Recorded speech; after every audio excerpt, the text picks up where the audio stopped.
Hi everyone, my name is Toshal, and I'm part of the AWS user group Pune. So we are a strong community of 6,000 plus users, and we try to conduct sessions every month, once or twice. Okay, due to the COVID situation, we have gone virtual, and that has, I would say, enabled us to reach to large audience. Uh, Let me introduce to a speaker today. We have Mahesh, very with from AWS. He's our enterprise architect, and he has a builder mindset at core, and he shares passion in technology via tech talks, any kind of a complex topics which he covers within his tech talks. So over to you, Mahesh. Thank you for joining today, and let's just start. Yeah, thanks, Toshal. I just wanted to confirm, Toshal, we have the participants on board, right? Yes, yes. Okay, We should have. Yeah, okay, correct. Yeah. great. So, great. So, thanks, Toshal. Hi, everybody. So, this is Mahesh, and today we are talking about DDoS. And as you know, security and cloud, right, are always the topics which come into discussion.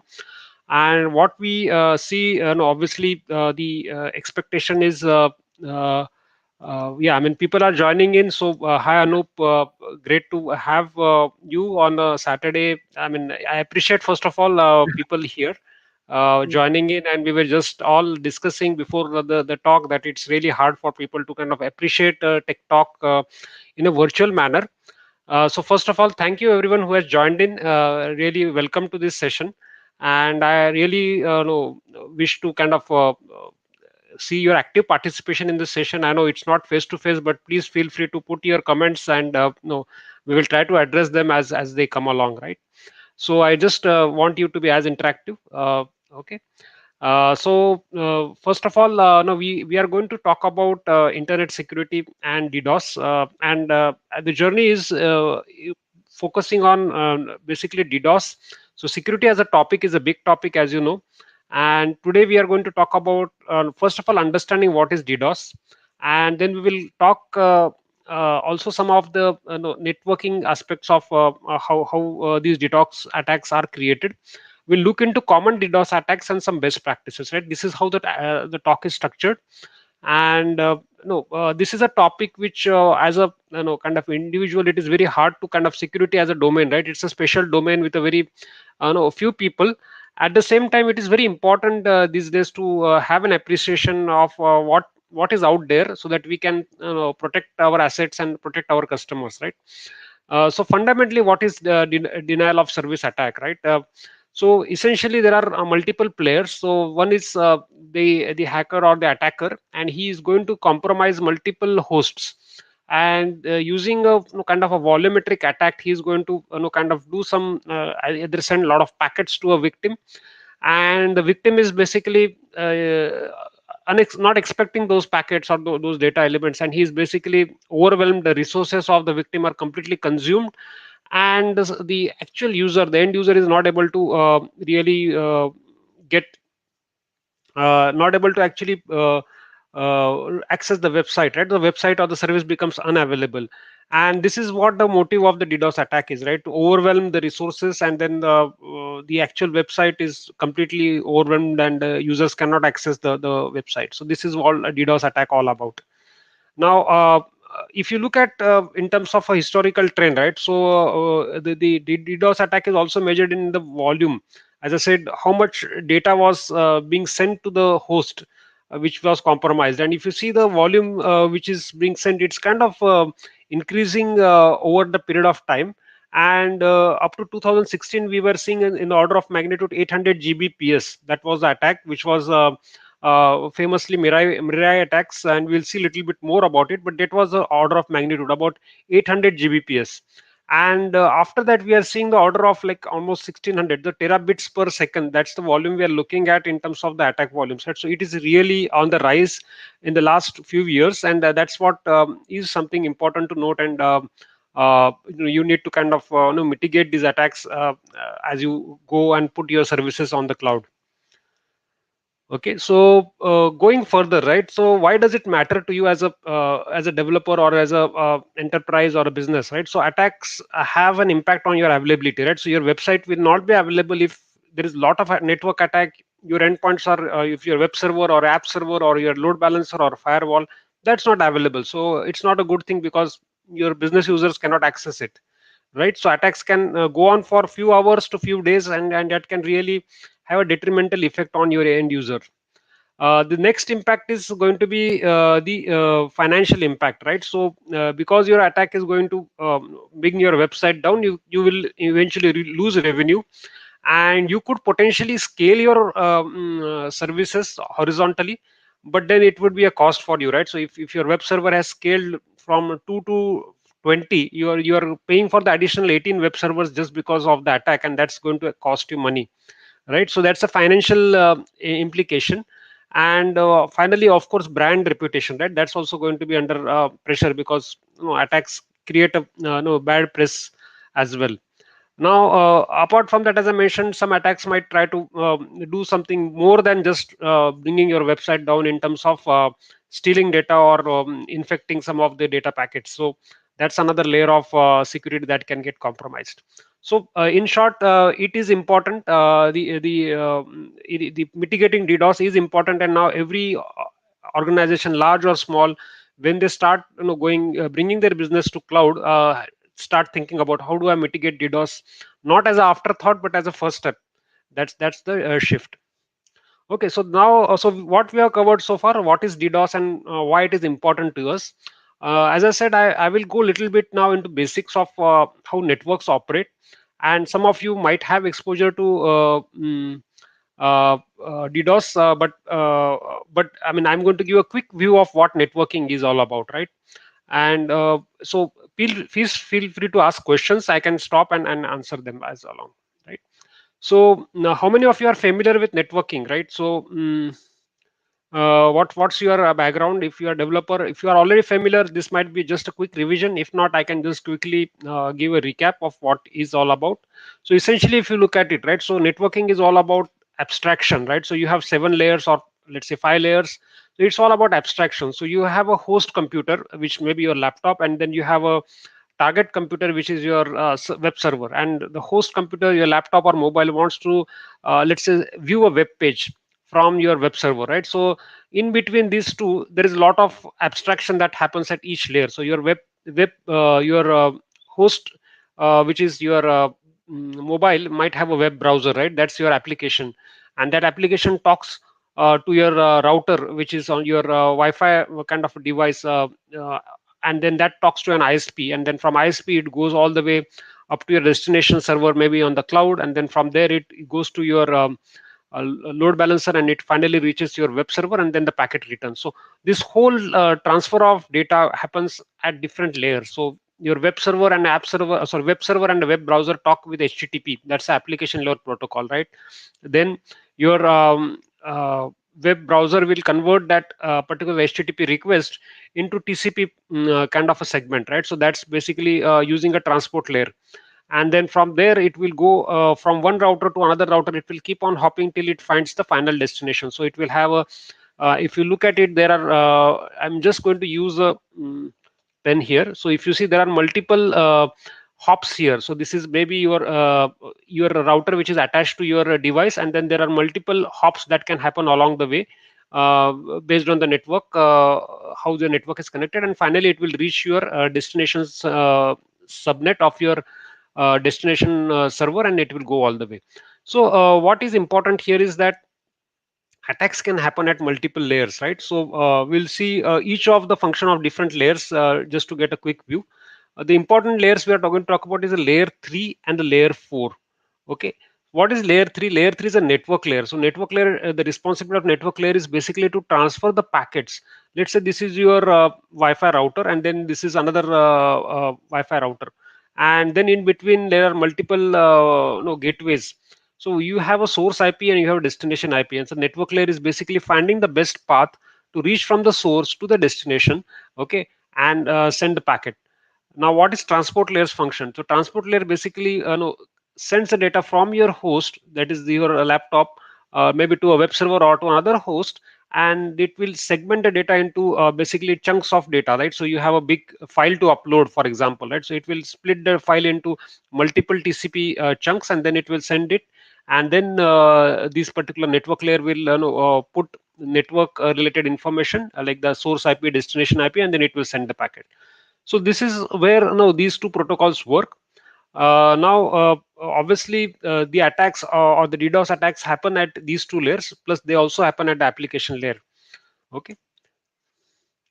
Then we'll go into the difference between TCP and UDP. I mean, some of you might be familiar, but what is TCP, right? So TCP is a connection-oriented protocol, which means what? So there is a receiver or a server which is waiting for a connection, right? A socket connection, and then a client, which is let's say your web browser, it initiates the connection, and it's a three-way connection. So it's like while the underlying network may be completely connectionless, right? So you have ISP network and there is no connection history, but TCP maintains a connection. Okay, so initially your web browser initiates a SYN request. So this is called as a SYN request. So it initiates a SYN request, and then it goes to your web server, and then the web server socket, they say, okay, now I want to accept this connection. It sends an acknowledgement, and then it sends back the acknowledgement. So once this three-way handshake completes, your TCP connection is established, and then the client and server can send data and receive data, right? So for every TCP connection, this initial handshake happens, and this happens as a part of the TCP protocol.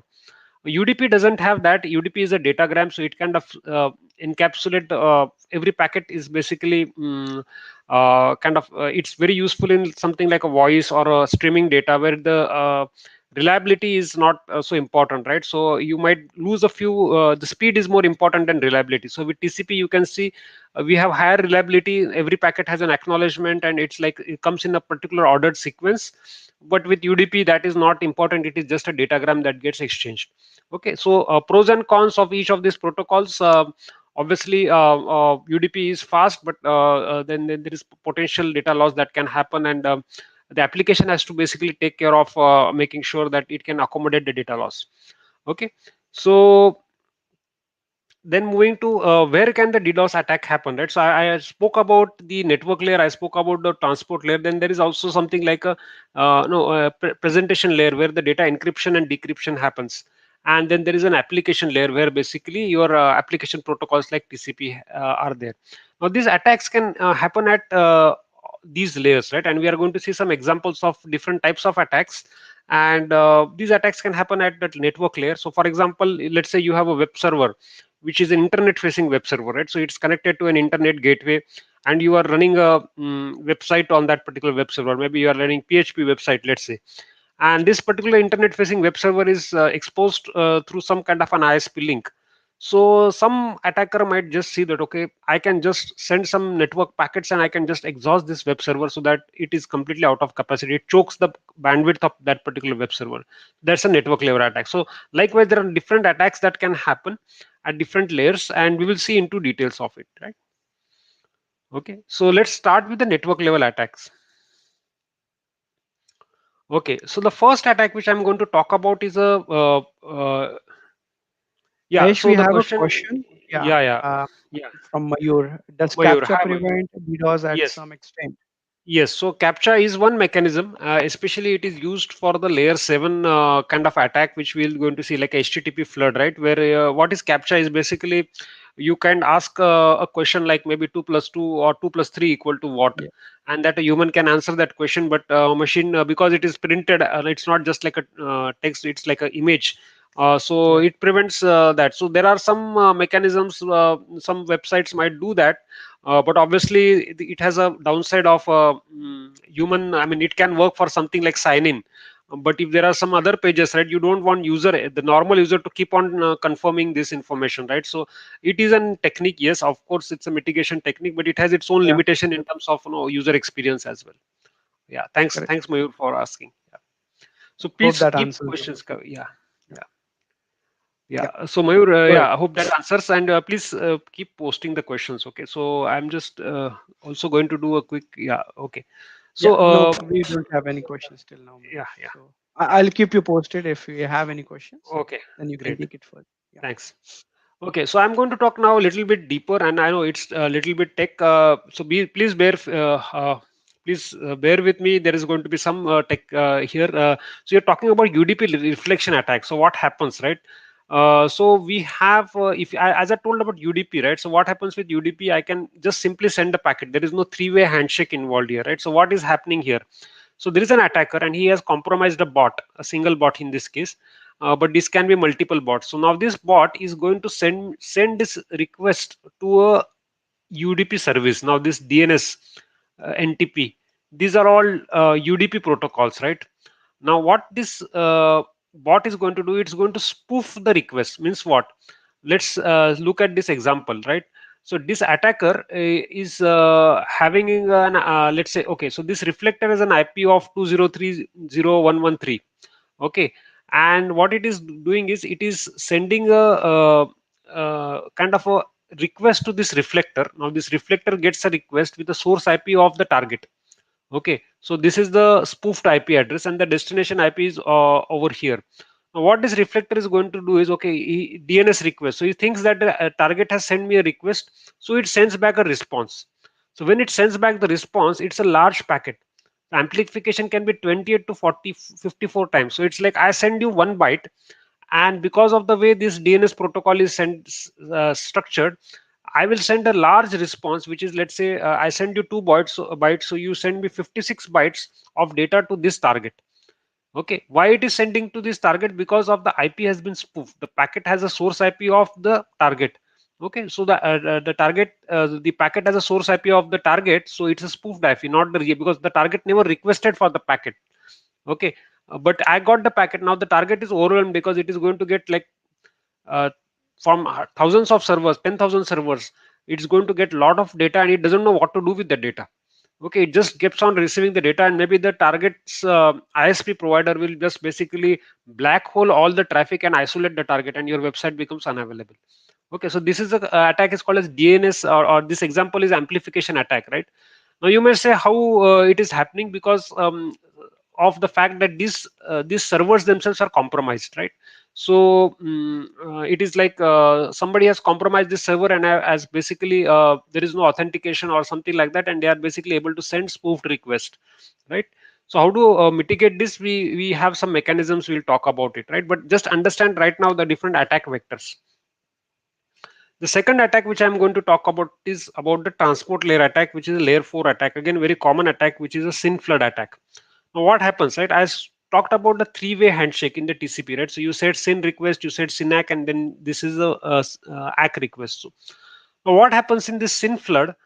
The bot is going to send lot of spoofed SYN packets. So this is like in very large number, right? So I say keep on hammering my server with large number of SYN packets. It's called a SYN flood. Now what happens to the victim? He sends back the SYN ACK response, but this is going nowhere because it's spoofed packet. So it just sends the packet goes somewhere, doesn't reach anywhere, but he keeps on waiting for this ACK, and the third handshake never happens. Okay, because the third handshake never happens, the victim is like having limited resources on the servers, right? He keeps on getting large amount of TCP SYN request. He sends the acknowledgement, but he doesn't get the third acknowledgement back. So it's like waiting till he timeouts.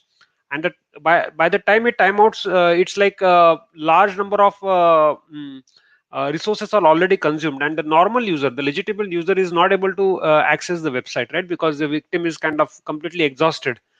So that's the example of the SYN flood attack. Okay. Okay. The third attack, which in the network layer I'm going to talk about, is UDP flood.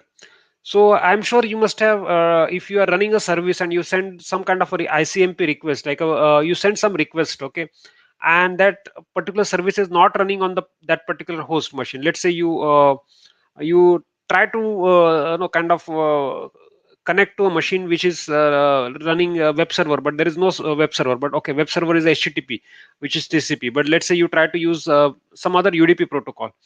The server is going to say, no, I don't have any such service. So it says that service not available. So what this bot does is, it in case of UDP flood, it sends lot of UDP requests, okay, and the victim is going to check if okay, I have this request and it is asking me to send this particular packet on the port number, let's say 1024, but there is no service running, so it keeps on checking. Okay, 1024, no service running, so it gives a response saying the destination are not reachable. Again, one more packet on 1025, again it goes and checks if service is running, nothing on 1025. So likewise, the victim is completely exhausted because it keeps on checking services available, not available, gives the response. So like that, UDP flood is basically trying to flood the victim with lot of UDP request and trying to kind of exhaust the machine's resources. Okay, so these are the three attacks we saw. The first attack we saw was about we saw the UDP reflection attack, reflection, like this magnitude of 64 to 84, like large number of UDP packets. Second, we saw TCP SYN flood, and the third we saw UDP reflection.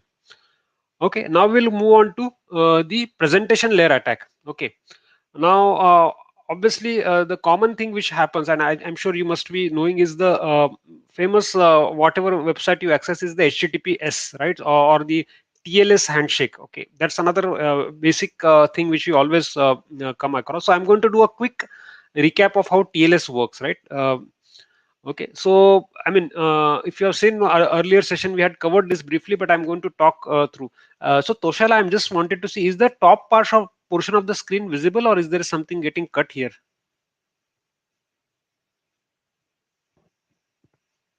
You are on mute, Toshal. Yeah, there's the upper part of the screen is getting cut. Yeah, Okay, and we okay. could see the UDP reflection attack And being that has cut, and got then fixed. the Yeah, yeah. So yeah, I saw that. Let me stop my yeah. screen and try to share again. Okay. Now it is Okay, yeah, better. sure. Okay, Is it better now? yeah, Or yeah. Can you put it in the full screen? I would say, just yeah, that is better now. Yes, okay, Mahesh. okay. Yeah. Okay, Yeah, great. this is Okay. better. Yeah. So Yeah, thanks. So this is the attack on the abuse of the TLS protocol. So I'm going to do a quick recap of how TLS works, right? So let's say you have a browser here and you are accessing a, let's say, a bank website. Okay, so this is a website of a very famous bank which you use, and you want to make sure that any conversation that happens between the client and the server is encrypted, right? So you want to make sure that nobody is able to access it. There's like in between, as I said, there are multiple routers that go from your ISP provider up to the bank's web server. There are multiple routers, and nobody should be able to steal or abuse the information that you are sending. Maybe it's a very sensitive information. So for that, the TLS and SSL protocols are there, right? So how does TLS negotiation work, right? So you have a browser and you have a server. So it initiates by the client has certain cipher suits that it supports. Same with browser. So the initial part of the TLS handshake, they basically and server also has something called as a server certificate, right? So it's like a digitally signed certificate from a signing authority, which is saying that okay, this server is belongs to, let's say, ICICI Bank.com or HDFC Bank. So like that, there is a digital signing certificate which is attached to every server. And of course, server has a public key and private key. If you know public and private key encryption, so server has a public key. So what happens initially, the client says, okay, I want to initiate a TLS connection. It goes to server. Server will essentially pull a certificate from its digitally signed certificate. Along with that, it will get the public key. And public key, as you know, you can send it over the wire in plain text because it's a public key. So it sends these two information.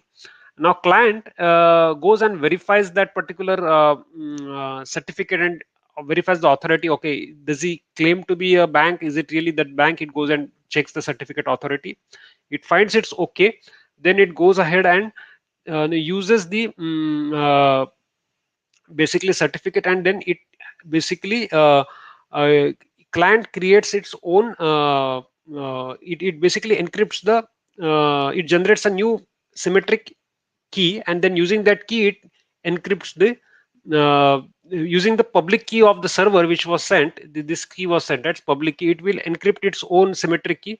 So it's a kind of an envelope encryption, right? So client is also going to send me a key exchange. Now server and client both have keys, okay, which they can use to encrypt the data, and this is how they will basically once this negotiation is done, it will keep on changing the exchanging the actually sensitive data. So this is called as TLS or SSL negotiation. Now this process, if you look at it, it's based on mathematics, like all the computationally very intensive process, right? If you want to encrypt and decrypt, it takes a lot of CPU. So TLS abuse attack is basically kind of taking advantage of this vulnerability. It is keep on, the client will keep on renegotiating. So let's say a TLS session is established, it will say, okay, I want to use a different cipher suit. So it will ask for a different cipher suit, and then server will again start negotiation process. Again, it is going to exhaust the server, or it is keep on opening and closing this SSL connections again and again, again, because the server is going to decrypt the keys. It is going to be computationally very intensive process for it. So this TLS abuse attack essentially attacks this whole TLS negotiation process. Okay, so that's the other layer of attack compared to the network layer. This is at the no, presentation layer attack. Okay, now I'm going to talk about the application layer attacks. Okay, I don't know whether my screen is visible. It's visible. It's visible, man. Yeah. Okay. So Yeah. yeah, so this is the application level attack. Now what happens with this attack is that we are looking at a layer 7, right, where we have layer 7 protocol. uh, First attack which I'm going to talk about is DNS flood. What is DNS flood? So this is a very famous Mirai bot attack which happened. So you have essentially let's say a DNS resolver, and as you know, DNS resolver is the starting point. Let's say you have a website called as example.com. It's a very popular website that you're running, and on that example.com website you are basically using a DNS registrar, maybe GoDaddy or some other DNS registrar. So this DNS registrar has a DNS server where you are resolving your DNS host name, let's say example.com, to your public IP, right? So this is the starting point of how your website gets addressed, because browsers understand the IP addresses and humans understand the DNS names. So this registry is a very critical point. If your DNS server is down, basically your website is down because nobody can reach it. What this attack does is they essentially attack or flood your DNS servers. So when they flood the DNS server is going to keep on responding to this bot request, okay, and the real users are not able to access your website. Now, why this attack became very prevalent in like 2017 is there were a lot of IoT devices like your washing machine and other devices where no, they were using high internet connectivity but low security, right? So if you get a IoT device, probably it has a default user and password and you don't bother to change it and you just connect it to internet and get started. Now these IoT devices are very large in number, maybe 100,000, 200,000, and they are having compromised security. So attacker can simply leverage these devices and put some malware on these devices, and that bot can essentially keep on hitting a particular target at in a very distributed manner. Now all these mitigation techniques that you will see are possible because you can only mitigate if your source IP is limited. But if you imagine, if you have IoT devices spread all over the world or all over the geography, it is very difficult for you to restrict the access, right? So this kind of attack can really bring down your DNS servers. So very uh, dangerous in the case that it can bring down your DNS server and your application is down. Okay. Then another level of attack is low and slow attack, right? This is a very interesting attack. I think there is some issue with the scaling. It is still showing. Let me stop and okay. Now it is okay. Yeah. Okay, so yeah. So what is low and slow attack? So if you understand HTTP protocol, right? HTTP protocol is basically you initiate from a browser an HTTP request, so it is going to send some HTTP header. Okay, so it is a content length, content type, then MIME type. There are some HTTP headers that you send, and after that you start sending data, and the data may be in no, if you are sending data, it's like a post data. You will send it encoded, etc., etc. Now, what this attack is going to do is, and as you know, what happens on the server side? Server side, basically, let's say you are using a app server. So the app server is going to open a thread for you, right? And the thread is going to exchange that data. So it's a request response model, and that processing is over. It is going to put that thread back to the thread pool and do it. So if you have, let's say, 1,000 concurrent user, you are a very popular website, you will have probably 2,000 threads, and 1,000 threads are busy, and then there are some spare capacity threads. So all this thread based web server, very common model, right? You have on the web server app server layer.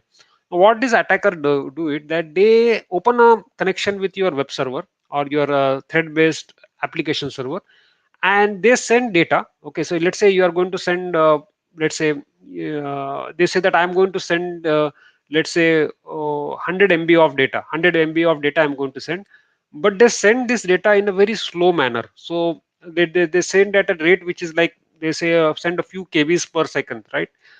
Which is extremely slow, but it is not slow enough to make a timeout happen, right? So it's that's the idea that they have that threshold. Okay, I'm going to send the data in a very slow pace at a very low volume, but I'm going to keep the thread busy for a long time. And like that, if you keep lot of threads busy, obviously the web server configuration has limited amount of threads, right? As I said, the thread pool may have 200 threads or 500 threads based on the concurrency and the size of the machine. So your app server is going to be exhausted because it is servicing this low and slow requests. Okay, at the same time there are sometimes you send partial headers. Okay, so if you send partial http headers, it again is not able to process, and it is going to keep on waiting for the complete header information, right? So these are the another examples of low and slow attacks that can happen at the application level. Another very common, very similar to DNS attack is the http flood attack, right? So what is http flood attack? This attack involves essentially very similar. You do lot of get or post requests in very large number, like similar to the IoT compromised devices I told you. These are the bots which basically are compromised, and you kind of do a volumetric get post attack. Web server is extremely busy, and your user is not able to access it. Okay, so far we have covered different types of attack, and we went at a length. We talk about network layer attacks, we talk about the presentation layer, and we talk about application layer attack. So now I'm going to spend some time on the mitigation approaches of how do we mitigate these attacks. And there are multiple approaches and different layers of attack that we are going to briefly see. So any questions so far on the attacks, you can post it on the chat channel.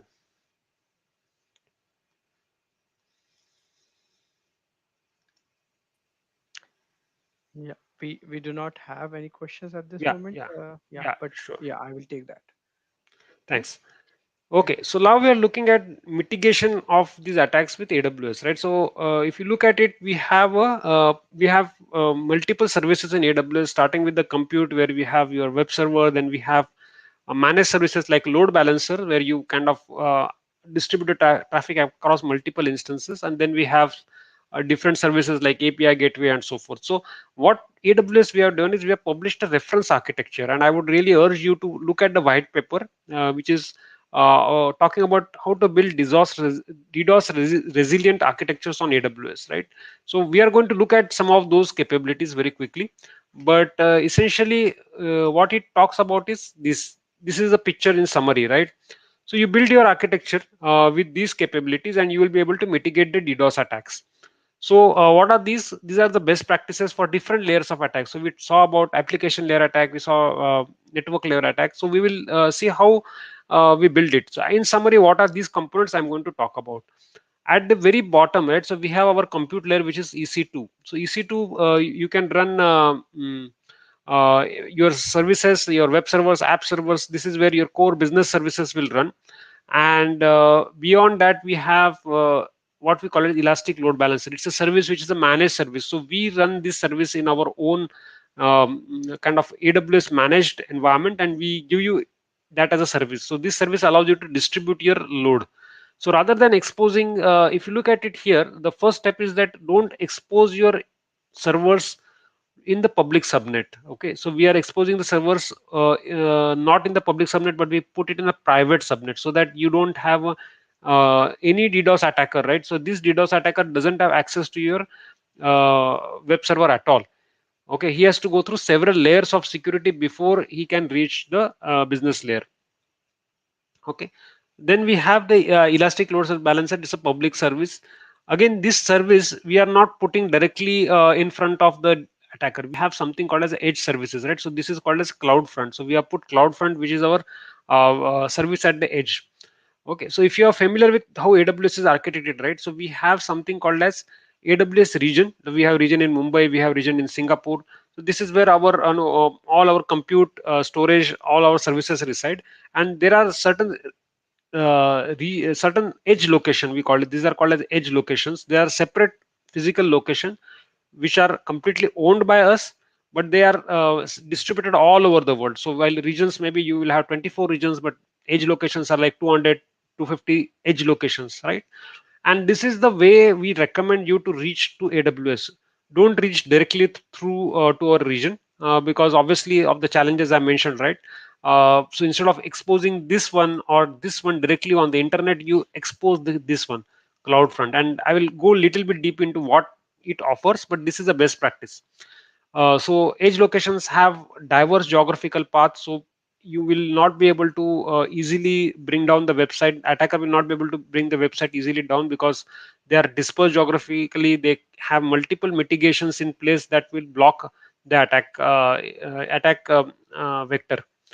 Then another thing is about Route 53, right? So Route 53 is our managed DNS service. Again, it's a managed service. So you don't manage the DNS by yourself, but you run the DNS service cloud natively inside AWS using Route 53. So you can leverage that, and we'll again go exactly into how do you do it. Then we have managed WAF. WAF is a web application firewall, and this is a service which allows you to kind of block some of the IP restricting attacks, SQL injection attacks. So it's an application firewall that you can deploy. Okay, so these are the high level view of different services that essentially give you some protection against DDoS. But obviously, you need to understand how exactly it does it, right? So I'm going to talk about a little bit of how it actually works behind the scenes. So there is another thing we need to know is something about a service called as AWS Shield. Okay, so there are two variations of Shield. One is AWS Shield Standard and one is Shield Advanced. So Shield Standard is a built-in DDoS protection that we offer for everybody. Okay, so it is a kind of a platform capability that you have. If you use AWS, you will have Shield as a by default capability. Plus, there are some additional capability which will give you enhanced protection against multiple resources like that you can subscribe to as an optional service called as AWS Advanced Shield.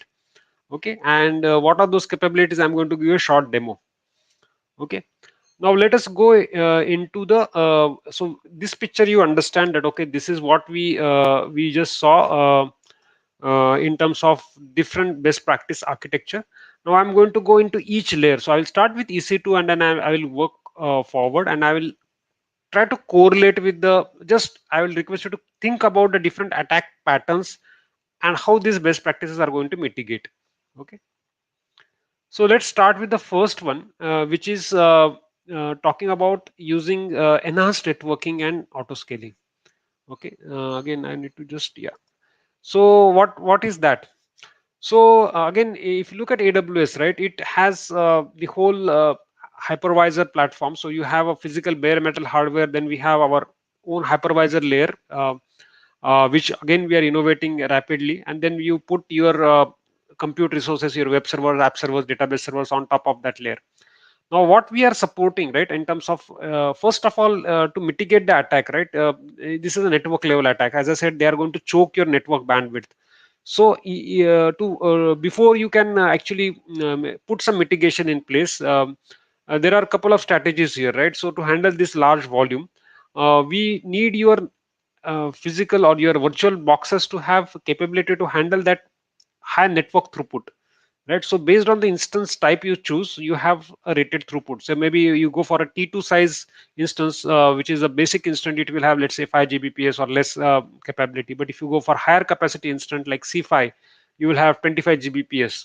So all our new next generation instances, except the T2 family, have something called as enhanced networking. So what is enhanced networking? What we have done is that we have engineered with something called as AWS Nitro to remove the hypervisor overhead. We are kind of plugged in the networking layer at the bare metal layer, right? So you are able to get maximum throughput from your physical appliance, even though you are using virtualization, right? So the first step is make sure that you are using enhanced networking. That will give you maximum throughput per instance. The second thing is you have a capability to scale your instances. So you can horizontally scale. Instead of one web server or two web servers which are running, you can have 10. running in an active manner while you mitigate the attack. Again, I'm not saying that this is the only strategy. You also have to do other things, but just that, okay, you have a sudden spurt of, let's say, 200 gbps hitting your website, and how do you mitigate it? You should have ability to horizontally scale your web servers, right, in response to a threat event. So this is the first level of mitigation. Then I talked about load balancer, right? So what is load balancer? So load balancer is essentially a mechanism by which you can distribute your request. Now this load balancer itself can be potential blocker, right? So your attacker can compromise or hit your load balancer with a very high volume, and it is not able to distribute. Now AWS managed load balancer, which is called as ELB, it is a managed service, and it can horizontally scale, and it has a ability to kind of scale and also attack prevent some of the network level attack. Now what are those attacks? If you recall, we have SYN flood, you have UDP flood, you have UDP reflection attack. By default, or I'll say the application load balancer will be having capability to mitigate this attack. You don't need to do anything about it, right? I mentioned about AWS Shield. So these are the capabilities that AWS provides you as a platform, that this network layer attacks will be mitigated if you use something called as application load balancer. Now, if you are familiar, we also have offered something called as network load balancer. Now, what is network load balancer? Network load balancer is basically layer 4 load balancer, which basically allows you to simply connect to your backend through TCP instances. Now, what does it mean is that if you are using network load balancer, then if somebody is doing a network level attack and you are making it public facing, somebody does a UDP reflection attack or a TCP SYN flood, network load balancer is going to simply pass it through to your backend instance. It is not going to mitigate it, because that's what is the purpose of network load balancer. It just acts as a pipe. So in that case, you will have to use additional mitigations like Shield Advance, which allows you to protect your EC2 instances. So very simple thing to remember here as a takeaway: application load balancer, you don't need to worry. It will simply mitigate your network level attacks. You can safely run an internet facing application load balancer, and it will mitigate the attack. If you are running an internet facing network load balancer, and if you are not terminating SSL on the network load balancer, it's a pass through, then you are vulnerable to DDoS network level attacks on your EC2 instances. So you need to take care, maybe subscribe to Advanced Shield. Okay. Then moving on to another attack which we saw was TLS abuse, right? So we saw about TLS abuse, another attack which essentially we saw that the TLS protocol, right? It's a negotiation that happens between your browser and your web server, and it's a computationally intensive process because of the way ciphers are exchanged, decryption, etc., etc. So if you are having a web server which is having a simple SSL based Apache web server and put it on the internet, you might be subject to a TLS abuse attack. Or as a best practice, I mentioned, you use this edge location and you use CloudFront. Now CloudFront is a it's a kind of edge service. So what the idea is, like, it's similar to your home security. You have a security at your maybe at a very high level. Like, let's look at a city, right? So there is some kind of a checkpost in the city. It's a very perimeter of the city, right? So that's the outermost boundary. Or if you look at even our country, right? So we have our defense system. That's a very edge of the edge of our country. So we want to make sure that any external attacks are mitigated at the very edge of the boundary. They don't come all the way up to our home, right? So our home should be always safe and secure. So likewise, your any external attacks, we want to keep it away from your business layer. So CloudFront does that job very well. So it basically resides at the edge, and it has this ability to kind of also block any kind of a TLS attack vectors, right? So it will automatically put mitigation in place, and if somebody is doing TLS abuse continuously, it will block those IPs and make sure that the application is not compromised. So best practice here is use CloudFront whenever you are doing any HTTPS. Use CloudFront in the front before your load balancer or your app server endpoint. Okay. Plus, it doesn't allow for TLS renegotiation. Then the other best practice we have is Route 53. Now again, I'm going to spend some time on how Route 53 is mitigating. It's it's a again very critical service, and you might say, okay, DNS, what does DNS mean for me? So DNS is like really a level 0 service, and this is a service where AWS is the only service where AWS offers 100% SLA. And so our DNS has to be highly available, right? It cannot be compromised by any other vector. And mitigation or the availability of DNS is extremely, extremely, extremely important. I can't emphasize more. So best practice here is use Route 53, and you will be able to basically protect or prevent any DDoS attack on your DNS. So remember what kind of DNS attacks can happen with all those IoT bots. They can simply flood your DNS server, and they can keep on asking for lot of information up from DNS server and then make it completely down. So Route 53 will mitigate this attack, and I will tell you how. Okay, so again, this is slightly deeper into networking, but I will try to simplify as much as possible for you. There is a concept called as, and I think everybody understands basically, right? So you have an IP address, and you attach that IP address to a host, right? So normally, let's say you have 1.1.1.1, and you attach that 1.1.1.1 address to a host, and let's say you own that public IP. So there will be a record which says, okay, 1.1.1.1 is owned by this particular network, which it will go to your network. Now there is a way by which we can use, so this is called as unicast. So you attach one IP address to one host. So there is one more technique called as Anycast IP, and this is very important, right? So what is happening here is that we have the same IP here. So this is 192 dot 2 dot 194. So this IP is my DNS server's IP. Now instead of attaching this 192.2.194 to one DNS server, I have attached it to multiple DNS servers. So you see this is attached to this server as well as this server as well as this server. So I'm using a technology called as Anycast. Okay, so what is it going to help me? So let's say this is an attacker, and it is going to attack this particular DNS server, so which is hosting the example.aws. This is my website. Okay, and these are my good users, user A and user B. Okay, these are my good users, and this is my this is the bad user, right? Now this attacker is going to attack this example.aws, which corresponds to a DNS server. I mean, this example.aws DNS record is residing in my name server, which is having this IP, which is my 192.0.2.194, this IP.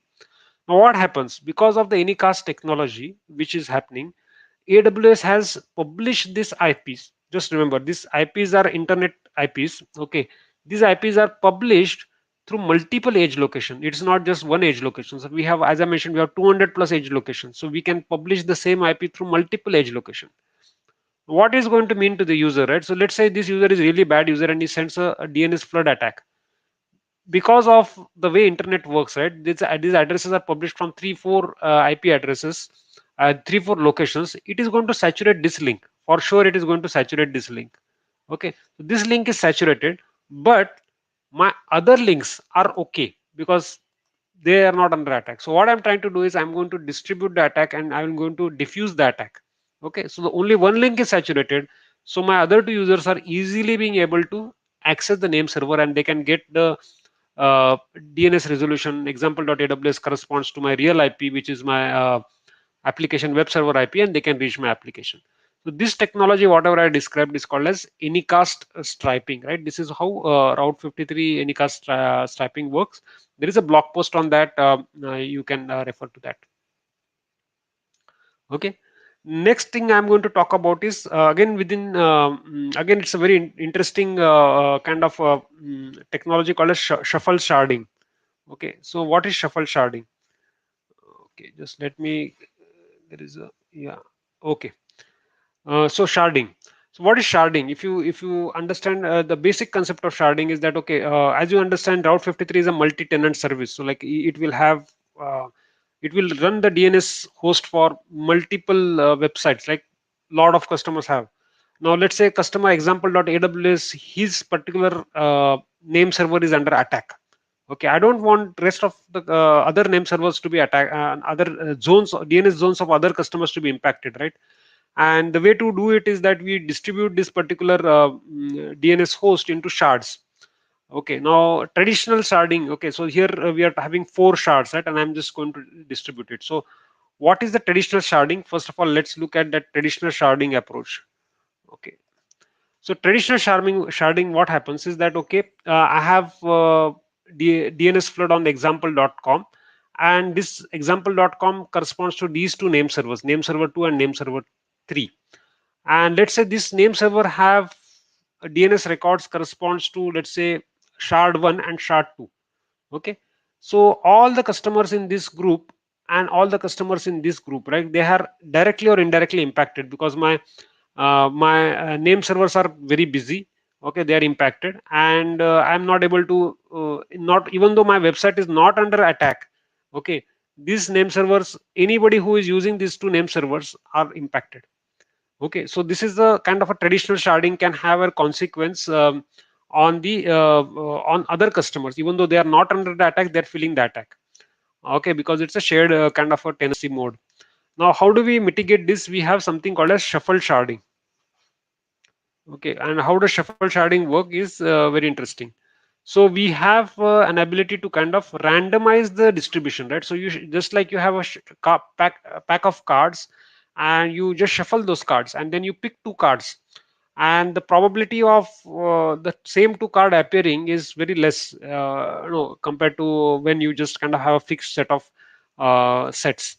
So you shuffle it and you randomly assign, okay, this shard 1 has instance 3 and instance 5, and then this shard 2 has let's say instance 4 and instance 5.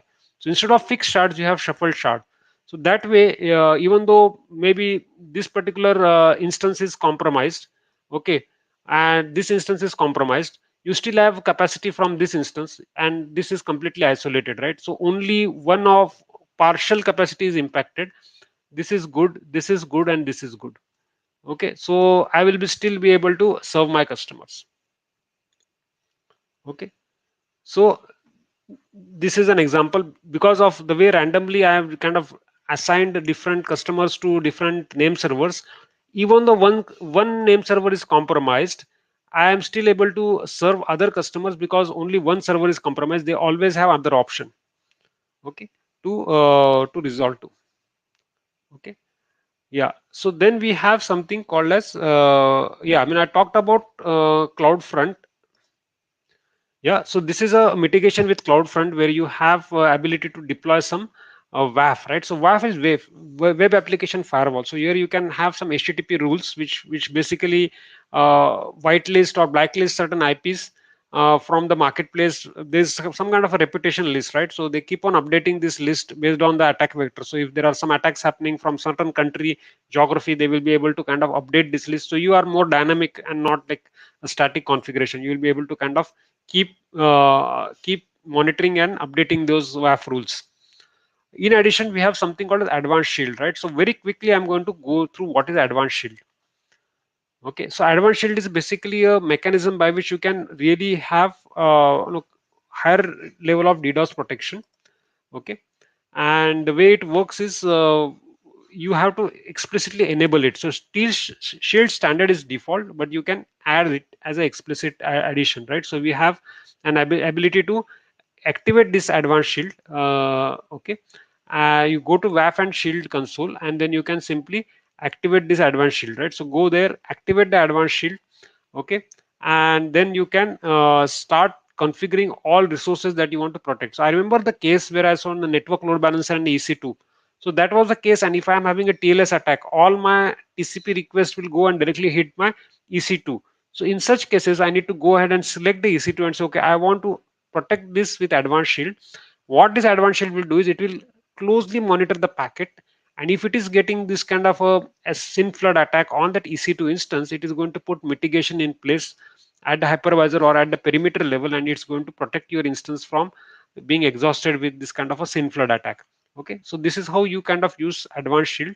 It's very simple and powerful. So you can select the resource, and then you can simply configure it, and then you can attach certain rules which basically say how much, like say how many requests, like 100 requests, 200 requests per minute is maximum that you can allow, and you can do it. So I have a quick view of what this shield looks like, and in the console I'm just going to show you. So if you go to console, you will be able to see, and you have activated, you have something called as Advanced Shield dashboard. So it shows essentially across all AWS, like what are the different attack vectors and what are the different metrics that it has received over a period of time. And then there is something in the events, right? So I had one event which I had simulated, which was a UDP event, and I did it yesterday. So it is going to load it. Yeah, so I'm just going to check for the last 2 days. So it shows me, there was a 14 Gbps of UDP traffic flood that was there, and because I had enabled advanced shield, it was mitigated, and it's going to kind of give me this kind of duration of attack and what was the mitigation that had happened. Okay, so and then there is a configuration about the WAF rule that was configured for preventing this kind of attack. Okay, so this is how you can essentially kind of use advanced shield, and you can kind of protect the AWS resources. So this is the CloudFront distribution which got protected. Okay. So in summary, right, what we wanted to cover today, I hope, yeah, yeah. So in summary, Mahesh? yeah, so we wanted to cover this areas for fundamentally from a DDoS perspective, right? What Yeah. we covered today is like fundamentally why DDoS is important, right? Any service you put on internet, there is always these are always critical services. We have a lot of payment services, banking, a lot of Yeah. very, very critical services are going online today. And it's an important responsibility that you are aware. I mean, cloud provides great advantages in terms of agility, speed, innovation. At the same time, you should be aware of there shouldn't be any surprises. You are all prepared, and always you have to be 2 steps ahead of the attack vectors, right? So you have to put those mitigations in place, and make sure that either you use AWS managed services, or you architect, I mean, that's the whole point, that you architect your infrastructure such a way that you have those perimeter controls right up front. Use CloudFront. Then you can use managed services like load balancer. And then if you are really kind of into this, you can of course then route 53 and then manage DNS service. And if you want to protect DNS, like the EC2 and other network load balancer, you use advanced shield. So this is all I wanted to cover. I hope, thanks for your participation. So if you have any questions, you can put it on the chat. And if you have any suggestion in terms of any other topics you would be interested, importantly, because this particular session came out of a user request, and we had a Yeah. session on API security, and we got some feedback that okay, we want to learn about DDoS, and essentially I said, yeah, this is a topic which not all developers have access to these kind of details and exposure to these things, but these are important topics. So feel free to put your suggestions and requests. I'll Yeah. be more than happy to take it. Thank you, Mahesh. I think the session was excellent, and we really liked it. You break down the things very granularity, in a granularity, I would say, and that will help a lot of people to understand DDoS in a more, I would say, systematic manner. So if we don't have any questions, we will close the session today. And if you want to reach out to Mahesh, we are always available. You can reach our meetup page. You can reach us on LinkedIn, Twitter. The details are there in our invite. So thank you very much. Thanks, Mahesh, for your time, and really appreciate your effort you have put in for this session. Thank Thank you. you, Toshal. Thank you, everyone. Thanks. Thank you. Thanks.